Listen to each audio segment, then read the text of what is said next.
Duolingo conversation part. Duolingo যে চারটা sub score আছে লিটারেসি, কম্প্রিহেনশন, কনভারসেশন, প্রোডাকশন। তার ভিতরে আজকে যে টপিকটা নিয়ে আলোচনা করব সেটা হচ্ছে Duolingo conversation part। মূলত এখানে দুইটা স্কিল আপনার অ্যাসেস করা হবে। Number 1 speak and number 2 listen. আপনি শুনলে কতটুকু বুঝেন এবং সেটা রিফ্লেক্স আনসার, সেটা রেসপন্স আনসার কতটুকু দিতে পারেন। এই বিষয়টি আজকে আপনাদের সাথে ক্লিয়ার করে দেওয়ার চেষ্টা করব। Duolingo কিভাবে আপনাকে অ্যাসেস করছে, কোন কোন ক্রাইটেরিয়ার উপর আপনাকে অ্যাসেস করছে এবং কিভাবে আপনি এখানে একটা ভালো স্কোর করতে পারেন, আপনি নিজেকে কিভাবে এখানে প্রিপেয়ার করতে পারেন, আপনি এটার জন্য প্রিপেয়ার হতে কি কি ধরনের সমস্যার সম্মুখীন হতে পারেন এবং সেটা কিভাবে আপনি সলভ করবেন। All will be solved in today's class. So just be with me. And before that, welcome to my channel Blueberry. If you're the subscriber of my channel, then you are the boss. Otherwise, please subscribe. It's my wholehearted request to you. আপনার যদি Duolingo test purchase করে নিয়ে ঝামেলা থাকে, you can contact with me. আপনার যদি Duolingo test centre নিয়ে ঝামেলা থাকে, you can contact with me.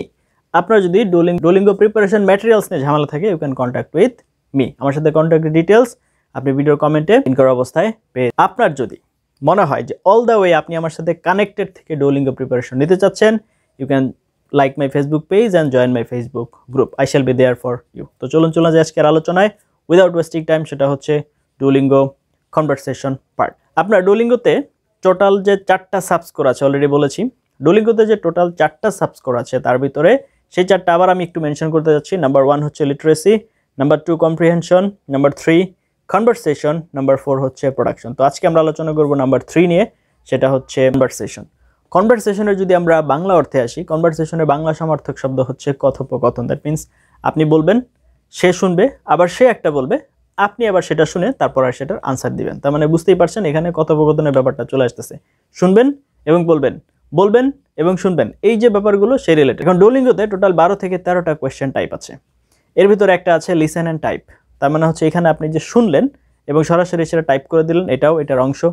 Interactive listening আছে, প্রফেসর এবং স্টুডেন্টের ডিসকাশন হবে, তার উপরে বেস করে হচ্ছে আপনার 4 থেকে 5টা 6টা মাল্টিপল চয়েসের আনসার সিলেক্ট করতে হবে। এরপরে হচ্ছে আপনার সামারি রাইটিং করতে হবে, কোয়েশ্চেন শুনবেন, আনসার দিতে হবে। এরকম 4-5টা পার্ট আছে লিসনিং রিলেটেড। সরাসরি আপনার এটার প্রভাব পড়বে হচ্ছে কনভারসেশন সাবস করে। মজার বিষয় হচ্ছে আপনারা যদি চান এবং আপনারা যদি একটু চালাক হন, আমি জানি আপনারা যথেষ্ট পরিমাণ চালাক এবং যথেষ্ট পরিমাণ ইন্টেলিজেন্ট, যদি একটু ইন্টেলিজেন্ট হন তাহলে আপনারা এই পার্টটাতে অনেক ভালো স্কোর উঠাতে পারেন। কেন? কারণ এখানে না আছে আপনার বানানের ঝামেলা, না আছে আপনার কিছু বলার ঝামেলা। যেমন আপনি শুনবেন, সেটা হুবহু টাইপ করে দিবেন। আপনি শুনবেন কোনটা সঠিক আনসার, জাস্ট ওটা সিলেক্ট করে দিবেন। না আছে পাঞ্চুয়েশন মার্কের ঝামেলা, না আছে ক্যাপিটাল লেটারের ঝামেলা, না আছে স্পেলিংয়ের ঝামেলা, কোনো ঝামেলা নাই। তার মানে এটা কিন্তু আপনার মার্ক উঠানোর জায়গা। আপনাকে একটু টেকনিক্যালি এটার জন্য প্রিপেয়ার হতে হবে, ভালোভাবে প্রস্তুতি নিতে হবে এবং এখানে অনেক বেশি ট্যাকটিকফুল হইতে হবে আপনাকে। ঠিক আছে, আপনার ট্যাকটিক্সগুলো যদি খুবই জোরালো হয়, স্ট্রং হয়, তাহলে আপনি এখানে ভালো করবেন। আমি লাস্ট 6-7 বছর যাবত Duolingo-র স্টুডেন্ট পড়াচ্ছি। অনেক স্টুডেন্টকে প্রিপেয়ার করতে যে কিছু পদ্ধতি আমি ব্যবহার করি, ছাত্ররা এটাতে উপকৃত হচ্ছে।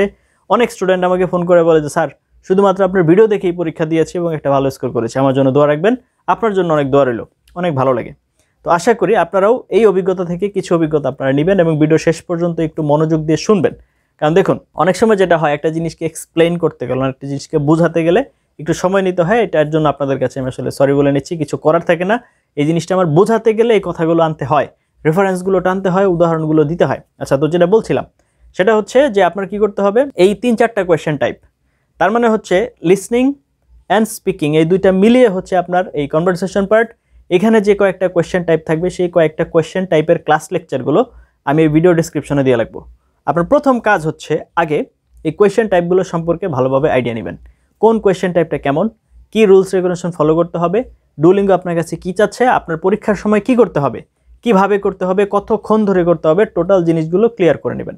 আপনারা যদি ভিডিও লেকচারগুলো একটু ভালোভাবে চেক আউট করেন, ফলো করেন, ক্লিয়ার হয়ে যাবে ইনশাল্লাহ। কোনো ধরনের কোনো সমস্যা থাকবে না। আর তারপরে যদি সমস্যা থাকে তাহলে ভিডিওর কমেন্টে আমাকে জানাবেন কোনটায় সমস্যা আছে। I shall be there for you. আচ্ছা, এবার আসি। তো ফার্স্ট আপনার প্রথম কাজ হচ্ছে কি করতে হবে, কোয়েশ্চেন টাইপগুলো ক্লিয়ার করে বলতে হবে। এরপরে যেহেতু এটা আপনাকে শুনতে হবে, বুঝতে হবে এবং বলতে হবে, তো স্পিকিং নিয়ে তো আমরা অলরেডি অনেক আলোচনা করছি, চ্যানেলে অনেক ভিডিও আছে। এবার লিসনিং, আমাদের লিসনিং স্কিল বাড়াতে হবে। আমি যেন শুনে বুঝতে পারি এবং ভালোভাবে বুঝতে পারি, আমার যেন হচ্ছে লিসনিং স্কিলটা খুবই স্ট্রং হয়, এই জিনিসটা আমাকে এনশিওর করতে হবে। তার জন্য আমার প্রতিদিন একটা কাজ করতে হবে, জাস্ট অনলি ওয়ান। সেটা কি?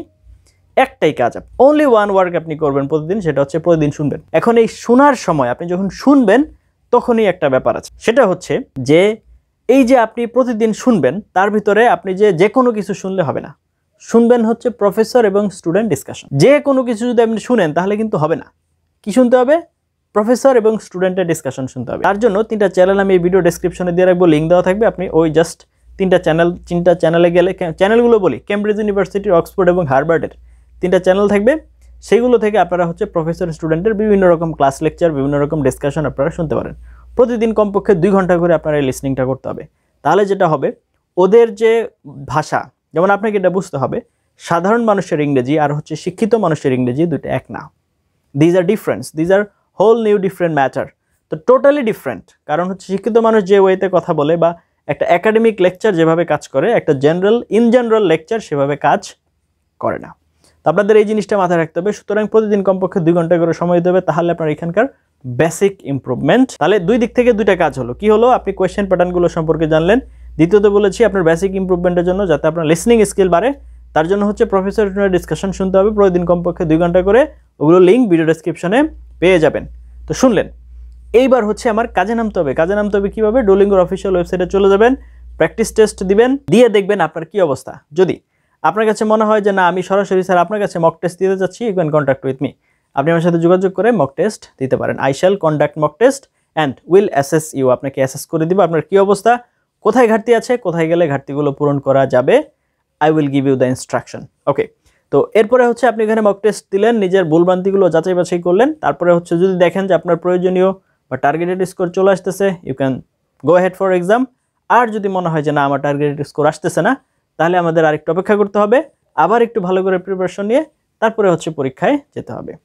মাথায় রাখবেন, আপনি পারবেন। I have the believe on you, you must. আপনি পারবেন এবং আপনিই পারবেন। দেখুন, এই পৃথিবীতে যতক্ষণ পর্যন্ত কোনো কাজ শেষ করা না হয় ততক্ষণ পর্যন্ত এই কাজটাকে কঠিনই মনে হয়।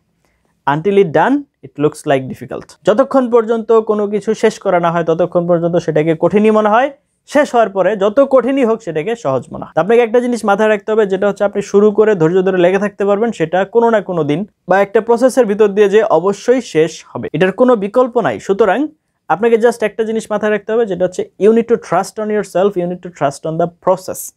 কোনো কিছু ওভারনাইট হয় না, ওভার থিঙ্কিং করে কোনো কিছু সলিউশন হয় না, কোনো কিছুতে স্ট্রেসড আউট হয়ে কোনো কিছুর সলিউশন হয় না। Action can solve your problem, only action. So take action. কার্যক্রমে নামেন, কার্যক্রম গ্রহণ করেন, কার্যক্রমকে সফল করেন, দেখবেন আপনার সমস্ত কিছু ক্লিয়ার হয়ে যাবে। যাই হোক, এতক্ষণ পর্যন্ত সাথে ছিলেন তার জন্য অনেক ধন্যবাদ। Let's meet with some other video. Till then have a nice time. আসসালামু আলাইকুম।